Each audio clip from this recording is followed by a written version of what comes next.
(5월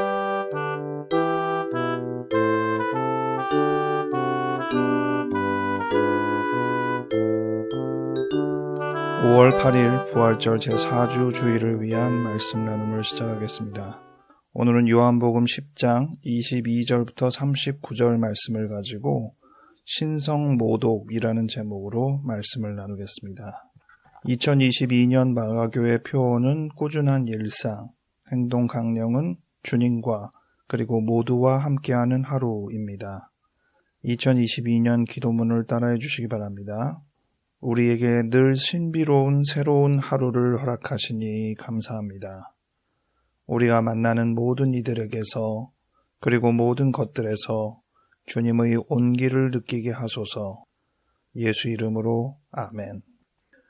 요한복음 10장 22절부터 39절 말씀 읽어드리겠습니다. 예루살렘의 수전절이 이르니 때는 겨울이라. 예수께서 성전 안 솔로몬 행각에서 거니시니 유대인들이 애워싸고 이르되 당신이 언제까지나 우리 마음을 의혹하게 하려 하나이까?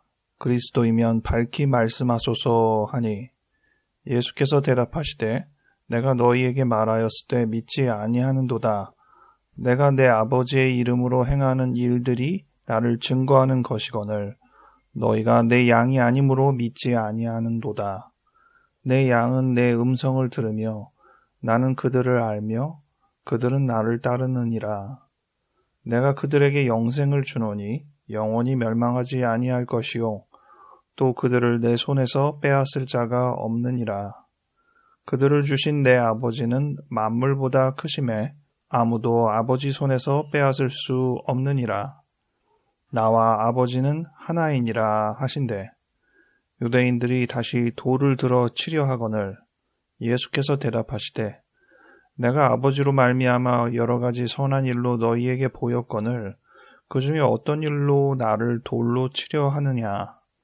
유대인들이 대답하되 선한 일로 말미암아 우리가 너를 돌로 치려는 것이 아니라 신성모독으로 인함이니 네가 사람이 되어 자칭 하나님이라 함이로라. 예수께서 이르시되 너희 율법에 기록된 바 내가 너희를 신이라 하였노라 하지 아니하였느냐. 성경은 폐하지 못하나니 하나님의 말씀을 받은 사람들을 신이라 하셨거든. 하물며 아버지께서 거룩하게 하사 세상에 보내신 자가 나는 하나님의 아들이라 하는 것으로 너희가 어찌 신성모독이라 하느냐. 만일 내가 내 아버지의 일을 행하지 아니하거든 나를 믿지 말려니와 내가 행하거든 나를 믿지 아니할지라도 그 일은 믿으라. 그러면 너희가 아버지께서 내 안에 계시고 내가 아버지 안에 있음을 깨달아 알리라 하시니 그들이 다시 예수를 잡고자 하였으나 그 손에서 벗어나 나가시니라. 아멘. 오늘은 어버이주일이기도 하고 부처님 오신 날이기도 한데 본문은 그와 상관은 없습니다. 요한복음 10장 본문에서 오늘 제가 제일 인상적으로 봤던 내용은 신성모독이라는 단어였기 때문에 제목을 그대로 담았습니다. 지금 유대인들이 예수께 밝히 말씀하소서 24절에 강조하면서 질문하고 있는데 무엇을 밝히 말씀하소서 요구하였느냐? 그리스도인지 아닌지를 밝히 말씀하라는 것입니다. 그 이후에 여러 가지 예수님의 말씀이 있는데 이 말씀을 듣고 예수는 그리스도, 메시아구나 이렇게 단정적으로 생각할 수가 없는가 봅니다. 게다가 마지막엔 돌로 치려고 했습니다. 예수께서 나와 아버지는 하나이다 이 표현을 한 빌미로 저 사람은 신성모독을 했다 결론을 내린 것입니다. 메시아는 신은 아니다 결론이 내어야 한다는 것이겠죠.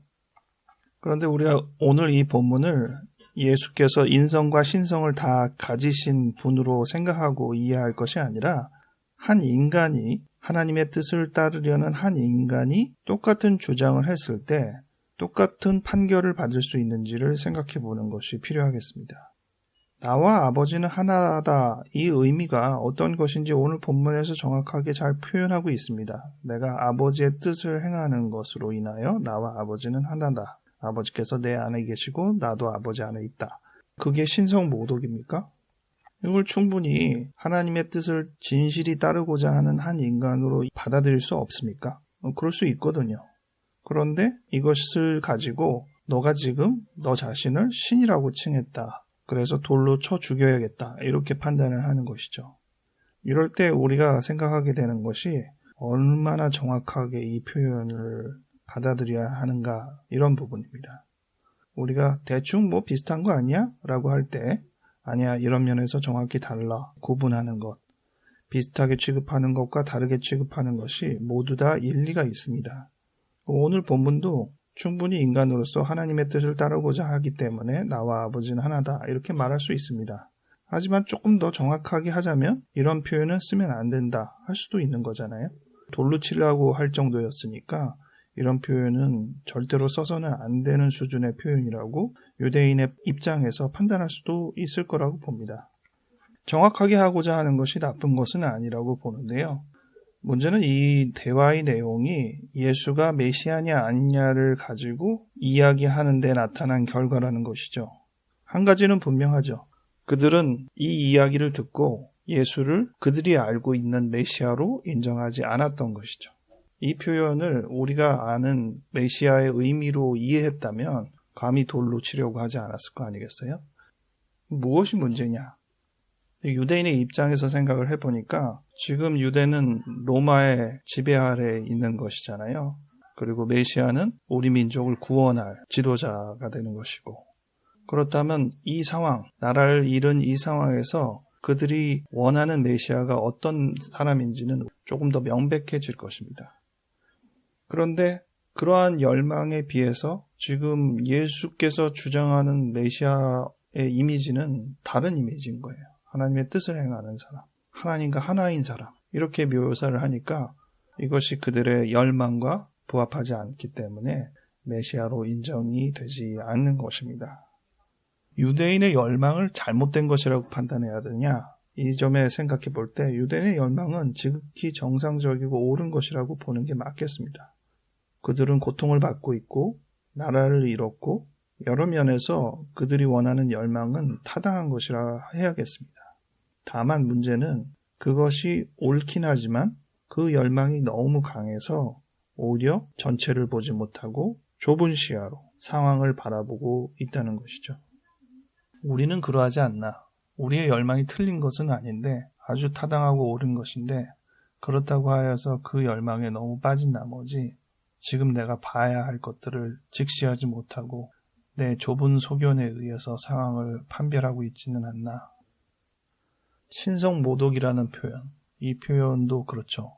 자기가 갖고 있는 종교적인 어떤 관점에 의해서 대상을 판별하는 것인데 그 판별이 오류가 생길 수 있다는 것이잖아요.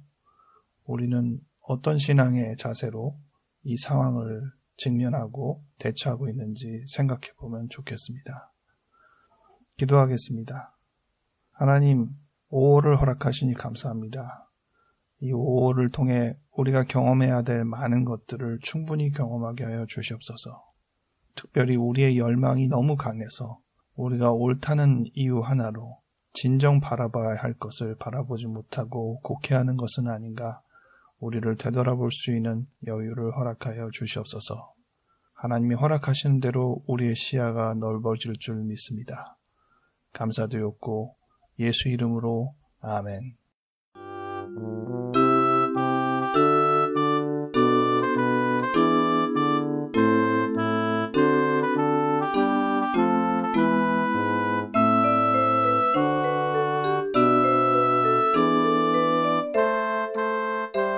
여러모로 5월은 우리에게 인상적인 달인데 즐거운 5월 충분히 만끽하시면서 하루하루 보내시기 바랍니다. 다음 주에 뵙겠습니다.